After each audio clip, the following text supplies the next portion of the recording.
35 yata isang seresa na halaan na puno ah. Malaki na nabibili, mga 1 metro na. Mahal din. Hindi, kasi ano, pinag-usapan namin yung utol yung ano yung kasi lalagyan namin ng fruit trees. Siyempre, naputol na kayo mga puno doon. Papalitan namin ng mga fruit trees. Mahal din ang isang ano ang isang puno nakita ni utol doon sa tindahan ng mga halaman, 30 euro cherry. Cherry siya. 30 euro. Sa pera ng Pilipinas mga 1,800. Mahal din pero kailangan palitan namin ng mga fruit trees yung mga naputol doon. Plano ko rin magtanim ng apple. 2 klaseng apple, isang verde saka isang yung normal medyo mapula. Kasi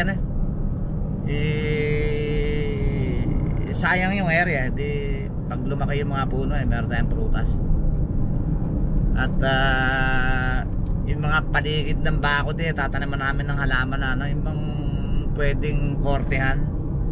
Ganon ang niisip namin. Ano pangalan to ng mga halaman na?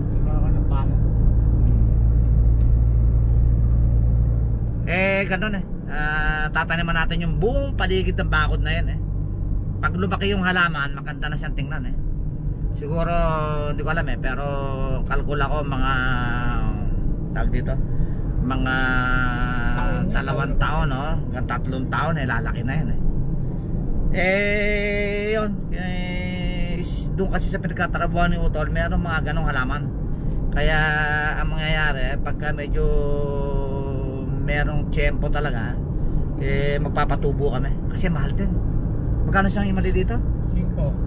5 euro ba yung maliliit lang sa mga mahal kaya magpapatubo na lang kami.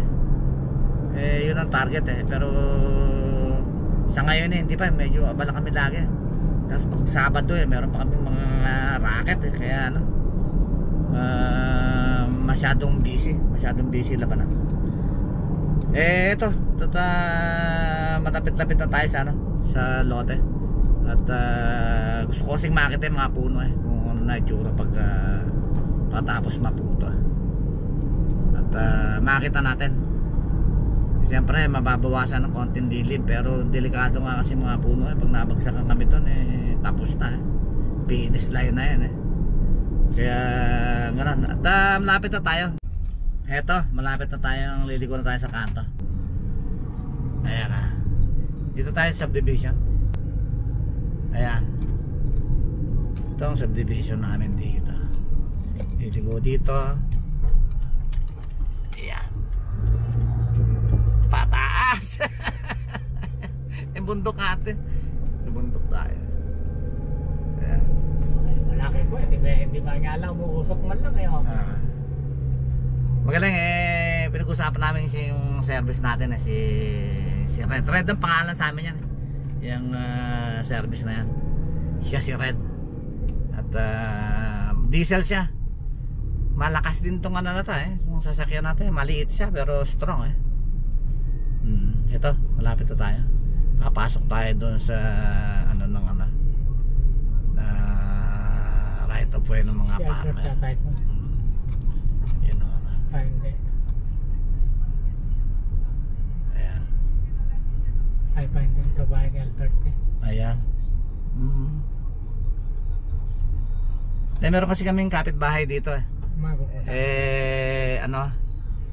dito pala sa lugar na to merong tawag dito, merong asosasyon ngayon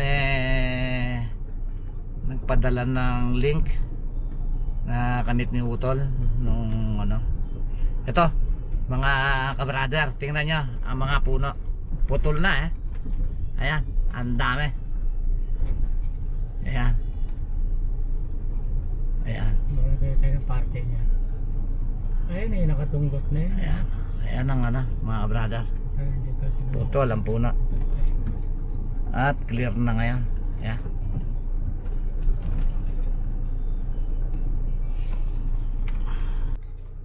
Wala kaming parking ngayon dahil nga ano, dito pa yung mga puno hindi pa nahakot.